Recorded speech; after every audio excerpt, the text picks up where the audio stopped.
Então veja bem, qual é o problema hoje do liderado abusado?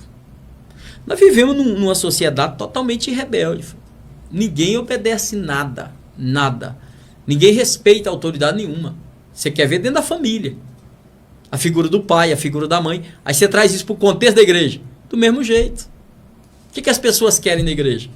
Impor uma visão. E não funciona assim.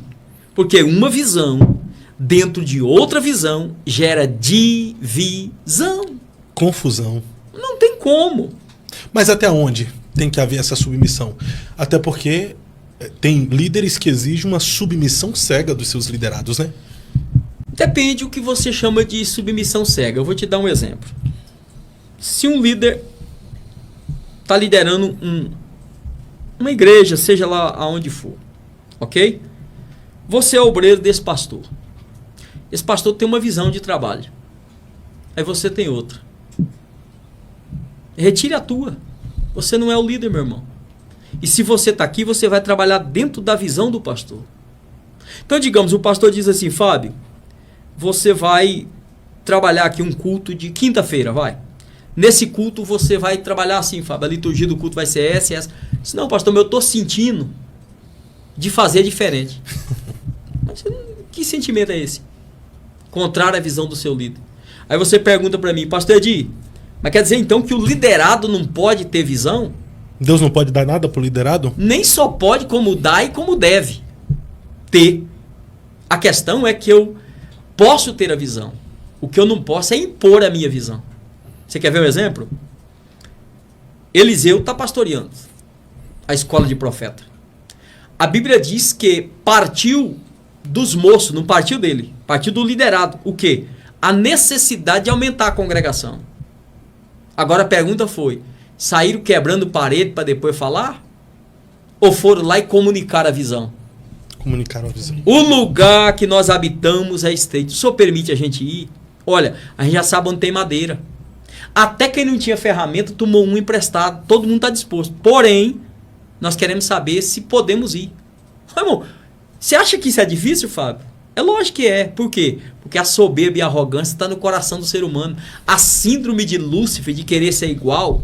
Não, peraí. Por que eu tenho que pedir para o pastor? Você tem que pedir para o pastor, camarada. Porque o pastor é a autoridade ali. Ele é responsável pela igreja. Ele vai dar conta. Tá entendendo? Então não tem como cruzar isso. Aí comunicaram com Eliseu. Mas a Bíblia diz que um deles, sempre tem um que tem mais juízo que os outros, disse, serve-te de ir com os teus servos. Veja que está lá em 2 de Reis 6. A Bíblia diz claramente que ele convida Eliseu para ir. Porque quem anda certo, Fábio, não tem dificuldade de ser pastoreado, não. Não tem dificuldade. Mas hoje nós vivemos em uma geração que tem dificuldade de ser submissa. Agora, veja o que aconteceu lá. Começaram a trabalhar, de repente aconteceu o quê? Um acidente de percurso. Um rapaz desavisado, não colocou cunha no cabo do machado, voou o ferro. Quando voou o ferro, o que foi que ele gritou? Ai, meu Senhor. Só tem Senhor quem se identifica como servo. Ai, meu Senhor. E ele disse assim, porque era emprestado. Imagine o valor moral daquele machado. Voltar para a cidade sem o machado do dono do machado para devolver. Olha, esses meninos do profeta Eliseu aí, toma emprestado, não devolve. Então tinha um valor moral envolvido ali. O que foi que Eliseu fez? Excluiu o moço? Só perguntou, meu filho, fala para mim, aonde foi que caiu? Só preciso disso. Só fala direitinho, confessa. Foi aqui. A autoridade tá ali para restaurar, mano, não é para matar, não. Meu Deus. Aonde é que foi? Foi aqui. A Bíblia diz que ele cortou um pau, jogou na água, e o pau, o madeiro que ele cortou, teve mais ímã do que o ferro. Porque veja que não só tirou o ferro do fundo, não. A Bíblia diz que fez flutuar. Olha o ferro por cima da água assim, ó. Aí Eliseu virou pro menino e disse assim, pega. Não foi Eliseu que pegou e devolveu para ele, não. Pega. Ele pegou e continuou o serviço. Agora a pergunta é, a visão de aumentar a congregação eles tiveram. Aonde buscar madeira, eles podiam. Até ferramenta emprestada eles tomou. Mas fazer ferro flutuar, só Eliseu, irmão. Autoridade. É forte. Não, tem coisa que Deus só dá pro líder, Fábio. Um pastor fica 20, 30 anos numa igreja. Você vai lá, prega. Pode ser o pregador que for, o mais famoso. Mas prega 2 horas de mensagem. Aí termina, o pastor vai lá, devagarzinho, faz o apelo. O povo aceita Jesus. O pregador acha que foi ele. É nada, a graça que Deus deu pro pastor no final. Um pastor fica 30 anos numa igreja. Ele prega terça, quinta, sábado, domingo, escola dominical. Eu sempre defendo que o maior pregador é o seu pastor, meu irmão. Não é eu, não é qualquer um outro pastor que passa aí e dá uma palavra de vez em quando, porque para nós é fácil. Agora, aguentar o crente e palavra...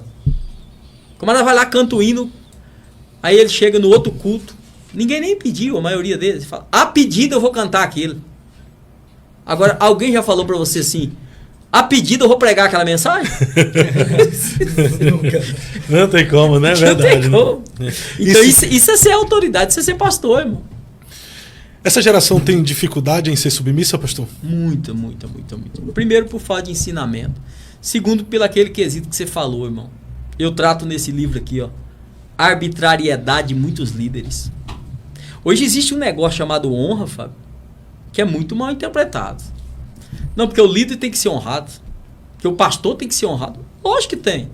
A Bíblia manda honrar a autoridade. E por causa do pastor, esquece, tira a figura da pessoa. É por causa da autoridade que está sobre ele, pelo cargo que ele ocupa. Mas honra, eu recebo. Honra, eu não imponho ela não, Fábio. Vixe. Não é eu que faço um script para honra. Olha, eu quero ser honrado assim, viu? Vai ter que pôr um tapete para mim, ou vai ter que fazer isso quando eu chegar. Olha, eu quero ser honrado assim. Ô, meu irmão. Os envelopinhos de oferta X. Tá entendendo, irmão? Como é que eu determino o presente que eu quero ganhar? Não, pera. Se você não me honra, é problema seu. Agora, se você é um líder que depende de viver de honra... Sabe, Fábio, tem um tema delicado aqui, eu não queria entrar nele não, mas sou obrigado. Vai lá. Por que tem muito pastor em depressão? Infelizmente, alguns foram até o extremo do suicídio. E tem outros a caminho. A estatística mostra que esse número é gritante. Pastores também com vícios por vazios existentes. Sabe qual é o problema? Rua. Ele cria uma expectativa em relação à igreja que a igreja não pode oferecer a ele. Ele esquece que povo é povo e é ser humano, irmão. Então ele se frustra quando ele recebe um embate de rejeição, de rebeldia. E daqui a pouco ele entra pela opressão e a depressão. Porque ele espera o que a igreja não tem para entregar. Fábio, não busque aplauso de ninguém. Faça seu trabalho, irmão. Seja coerente com aquilo que você prega. E os resultados virão automaticamente, irmão. Olha, eu me decepciono com alguns líderes aonde passa às vezes. Rapaz, o camarada arruma um choreiro no púlpito. Parece que ele está mendigando aplausos. Mendigando reconhecimento. Isso é do ser humano, irmão. Samuel é um homem muito crente. O dia que o povo rejeitou ele, ele quase dizia. Deus disse, calma, Samuel. Esse povo não está rejeitando a ti, não. Está rejeitando a mim. E veja que o problema era dele. Por que o povo pediu um rei? Porque ele queria botar os filhos, já tinha posto, inclusive, para ser juiz, mesmo os meninos desviados. Aí o povo disse, você a gente aceita. Agora esses meninos seus não dá para ser obreiro aqui. Terrível. Aí Deus puniu o povo, dando Saul, e automaticamente puniu Samuel pela rejeição que o povo fez a ele.